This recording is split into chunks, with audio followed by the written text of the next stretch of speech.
La Corée du Sud, on en parlait dans la première partie. Le parti du président Yoon Suk-yeol, le parti conservateur, a subi une lourde défaite à ce scrutin. Le parti démocrate de centre-gauche et ses alliés auraient remporté au moins 197 sièges sur 300. C'est au moins 40 supplémentaires par rapport à la précédente Assemblée législative. Avec nous pour en parler dans ce journal, Philippe Lecor, bonsoir. Soyez le bienvenu sur TV5. Vous êtes chercheur spécialiste des questions internationales. Vous travaillez notamment, bien entendu, sur le continent asiatique. Tout simplement, une première réaction. Est-ce que vous, chercheurs qui connaissez ce pays, vous vous attendiez à un résultat aussi spectaculaire du Parti démocrate de centre-gauche en Corée du Sud, alors que le président conservateur, lui, justement, il espérait reprendre un peu la chambre perdue en 2016 ? On l'avait un petit peu, je dirais, pronostiqué, parce que c'est vrai que le président Yoon est un personnage un peu particulier. C'est un magistrat qui a pris le pouvoir donc il y a 3 ans. Hein, les présidents coréens font un mandat unique. Et on ne peut pas dire que la mayonnaise est tellement pris avec la population, bien qu'il ait été assez bien élu, parce qu'il s'est beaucoup concentré sur les questions internationales, dont on va peut-être parler, et je pense qu'il a mal perçu l'opinion publique. Vous voyez, donc on est un petit peu dans une situation de cohabitation. Mais qu'est-ce qui lui est reproché ? On parle par exemple d'autorité, de ne pas être suffisamment au courant de la vie des gens, tout simplement, de l'inflation, des problèmes sociaux. Il y a eu des grèves, les agriculteurs qui se plaignent, le personnel de santé. Ça nous rappelle un petit peu d'autres situations, y compris en Europe. Ouais. Mais du coup, il se concentre beaucoup sur les questions internationales, notamment le rapprochement avec le Japon, mais il ne comprend pas bien, il n'a pas pris le prix du kilo d'oignon, par exemple. Justement, vous me tendez la perche, j'allais le dire avant, mais puisque vous me tendez la perche, l'oignon vert, effectivement, s'est invité dans la campagne électorale en Corée du Sud. Pourquoi l'oignon vert ? Je vous propose d'écouter la réponse de notre correspondant à Séoul, Nicolas Roca. Oui, tout est parti d'une déclaration de Yoon Suk-yeol lors d'une visite dans un hypermarché où il souhaitait parler des problèmes de l'inflation, de consommation des Sud-Coréens. Il a saisi une botte d'oignons verts à 60 centimes en déclarant que c'était un prix selon lui raisonnable.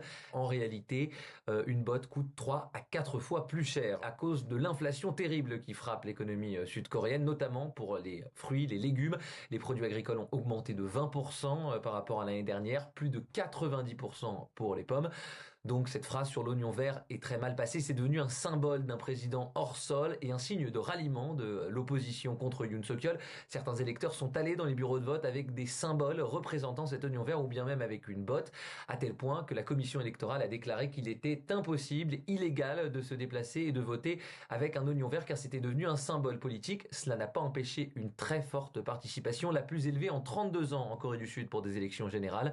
Désormais, l'enjeu ici est de connaître précisément l'ampleur de la débâcle pour Yoon Suk-yeol et de déterminer si l'opposition obtient ou non une majorité aux 2/3 qui transformerait le président en ce qu'on appelle un canard boiteux, c'est-à-dire un chef d'État incapable de prendre une décision, incapable de légiférer et de gouverner.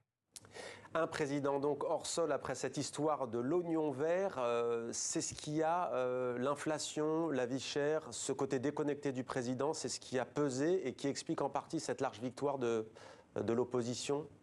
Oui, je pense qu'il n'a pas pris le pouls de l'opinion publique. Ce n'est pas un homme politique classique. Hein. Il était juge, il a été élu un peu de manière surprenante. Il est très différent de la plupart des présidents coréens qui viennent pour la plupart aussi du Parti démocrate, alors que lui a son parti qui s'appelle le Parti populaire, qui n'est pas un parti populiste, mais qui est un parti plutôt de centre-droit. Et il s'est concentré sur des sujets qui ne touchent pas le coréen de base. Or, il y a des problèmes sociaux. Il y a une crise démographique très grave. Vous savez que la Corée du Sud est un des pays qui a le plus bas taux de fécondité. Il y a une inflation galopante et il y a, je dirais, un contexte géoéconomique qui n'est pas très bon, avec des relations avec la Chine qui se sont beaucoup dégradées, une menace nord-coréenne qui est vraiment présente et une relation avec le Japon qui en apparence, s'est amélioré à travers ce triumvirat États-Unis, Corée du Sud, Japon. Mais en fait, la population sud-coréenne, je pense, en sous-main, reproche un petit peu au président Yoon d'être allé un peu trop loin dans ce rapprochement avec le Japon. Or, comme vous le savez, l'histoire continue à faire des ravages et la population sud-coréenne en veut beaucoup au Japon pour la période de la Deuxième Guerre mondiale et de l'occupation de la Corée du Sud par les troupes japonaises en particulier. Alors, on voit les questions internationales prééminentes. On va y revenir, mais j'aimerais qu'on reste quand même sur cette question. Alors d'abord, qu'on comprenne bien, l'Assemblée, depuis 2016, elle est tenue par ce parti démocrate. Le gouvernement, c'est un indépendant. Il est dirigé par un Premier ministre indépendant. C'est le président qui mène la politique ou c'est le gouvernement? Parce qu'on dit le parti démocrate, mais il était dans l'opposition ou il était aux affaires au gouvernement? Alors c'est un petit peu un système à la française, c'est-à-dire que le Premier ministre est nommé par le président en fonction du parti qui a eu le plus de sièges, donc très clairement ce sera le Parti démocrate, et le président, du coup, il y a une cohabitation qui s'instaure avec un président qui a moins de pouvoir exécutif et un Premier ministre qui sera issu de la majorité législative. Alors, 197 pour l'instant sur 200. Le chiffre de 200, il est important sur 300 députés que compte l'hémicycle parce que là, on parle de supermajorité qui permet quoi? Notamment, ça peut aller jusqu'à la destitution du président. Est-ce que si les 200 sont atteints, on peut aller vers ce scénario? Beaucoup de Sud-Coréens reprochent encore une fois l'autoritarisme, les coups portés à la démocratie sud-coréenne.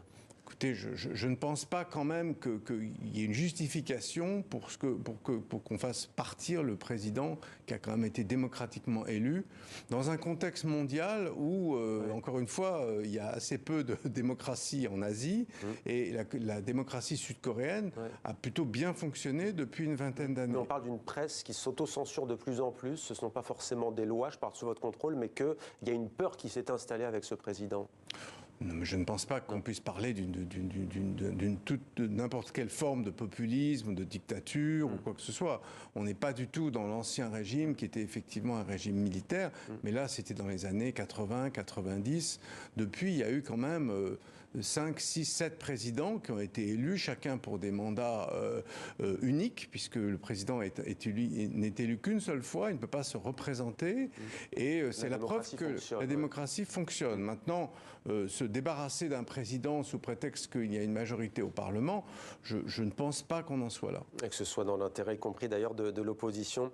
Alors la politique internationale maintenant, on se souvient de cette image, Donald Trump, Kim Jong-un, ça avait suscité un immense espoir de paix, puis tout est tombé à l'eau. Aujourd'hui, le fil est rompu au sens propre. La Corée du Nord ne discute plus avec la Corée du Sud. Elle l'a même désigné comme, pour la première fois de l'histoire, parce que c'est nouveau, on pense que ce n'est pas nouveau, mais c'est nouveau comme l'ennemi prioritaire. Voilà, dans la propagande effectivement nord-coréenne, on est revenu à un climat de guerre froide, voire de guerre tout court, puisque en fait, vous savez qu'en 1953, il y a eu un armistice entre les deux Corées, donc depuis lors, vous avez 1,5 million d'hommes qui se font face de part et d'autre de ce qu'on appelle la zone démilitarisée de Panmunjom. Mais en fait, le climat de guerre n'a jamais cessé, puisque la Corée du Nord continue son programme nucléaire, par exemple, et envoie des missiles régulièrement dans les eaux avoisinantes. Il y a quelques jours encore. Voilà, et des missiles balistiques extrêmement dangereux qui peuvent avoir des conséquences terribles si elles s'abattent sur des villes sud-coréennes. Vous savez que Séoul, la capitale sud-coréenne, est à 40 km de cette fameuse zone dont je parlais à l'instant. Et globalement, on est dans un climat où les puissances autoritaires, en particulier la Chine, la Corée du Nord et la Russie, se parlent, pas forcément les trois ensemble. Vous savez qu'il y a eu un rapprochement entre la Russie et la Corée du Nord, et que la Chine n'est pas forcément très contente de ce rapprochement parce que c'est un petit peu le grand frère par rapport au petit frère, hein, la Chine par rapport à la Chine, par rapport à la Corée du Sud, à la Corée du Nord, pardon.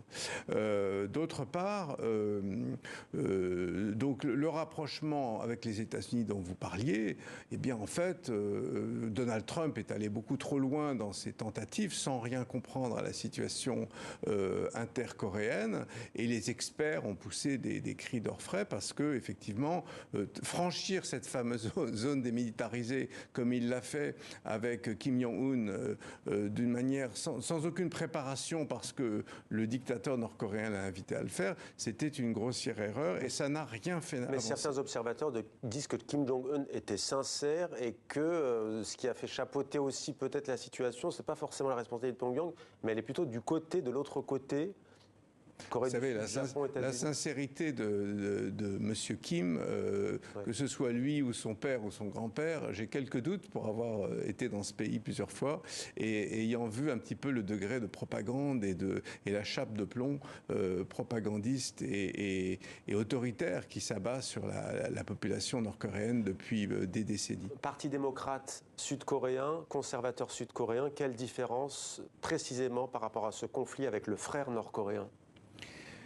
Eh bien, en fait, si vous voulez, le rapprochement avec le Japon, qui a été orchestré pour le coup par la présidence Biden, qui restera ou ne restera pas au mois de novembre prochain, en fonction des élections américaines, ça permet d'offrir un parapluie sécuritaire à la Corée du Sud et en même temps au Japon, et à faire rentrer dans le giron américain encore davantage. Vous savez qu'il y a presque 28 000 soldats américains quand même stationnés en Corée du Sud, pas loin de cette fameuse zone, la DMZ.